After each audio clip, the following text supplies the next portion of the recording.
What's going on, guys? I'm Michael Alvarez, the Nomadic Carpenter, and today we are going to be doing a production run, a small batch production run of my kazoo. Resold all these, started out as 3/4 of an inch, and now we got one piece that is 5/16 of an inch and two pieces that are 1/8 of an inch. Alright, now we're going to rip these pieces to 1 1/8 inches. And if you want the plans or anything for all this stuff, I will make something and put it online, but I'm not going to do it unless people ask me to do it. So, there you go. Bug me.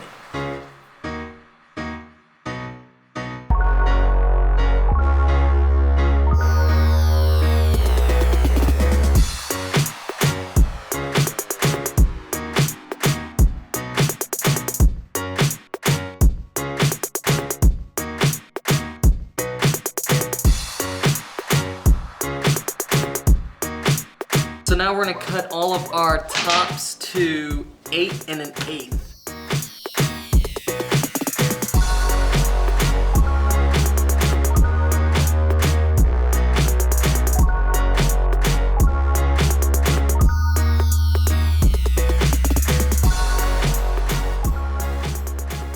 So we got all of our top pieces cut, all of our bottom pieces cut, all of our long sides and all of our short sides cut. So next we're going to take our top pieces, go over to the drill press, and with the Forstner bit we're going to make a recess so our membrane can sit in there.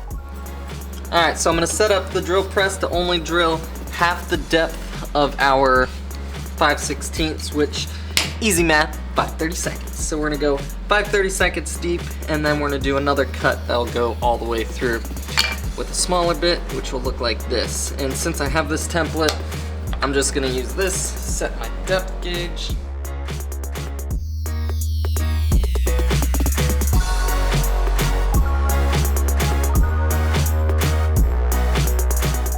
Once those are all done, we're gonna cut all the way through with a 9/16 Forstner bit.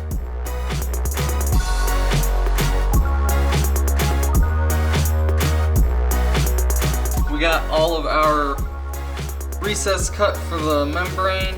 I just have to go back and deburr all of these holes, and then we're going to cut the rings for that. To make our rings, we're going to use a 3/4 inch tapered plug cutter. Now this has a slight conical shape at the end. This helps plugs go into a hole, but we're going to use that to our advantage and use it as our showpiece. So on the end of the kazoo, you'll see a nice little taper. And then we're going to use a 9/16 inch Forstner bit, the same one we used to cut the rest of those blanks out, and cut the center of our rings out with that. So the heart of this operation is the jig. This allows me to get consistent center cuts by just moving this pin down the line, and I know I have a true center reference, so I can come and cut all my outsides, not having to change my bit out during it, and then cut all my insides, so only one bit change, which is a huge plus for production run. Also, these bits produce a lot of heat, so make sure you don't cut it too fast or too slow. Make sure you give your bit time to cool down.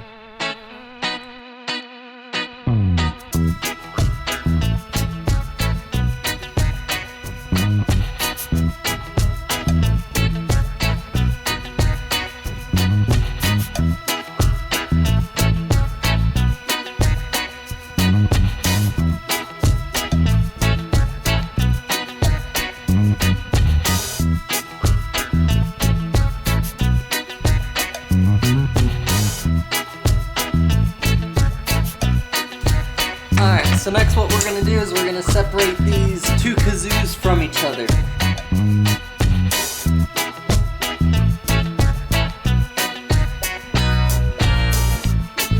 So now we got to cut an angle on all of our long sides, and to do this I used a shooting board and a block cone. In the future I'm going to make a jig for the sander so I can do multiples of these at the same time. But this worked out well for having such a small batch.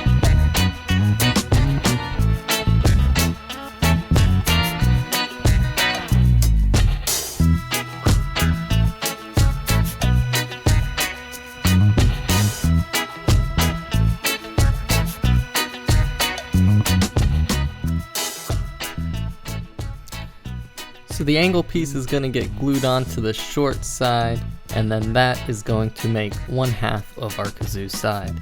Then we'll take 2 halves and make a hole, glue on our top and bottom, and we got a kazoo.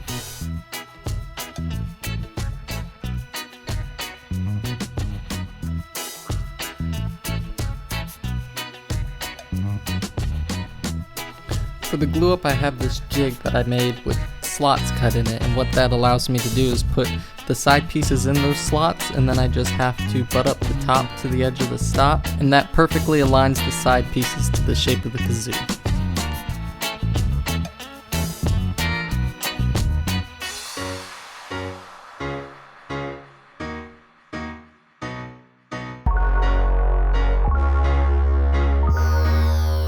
And I have a similar jig to put on the back sides.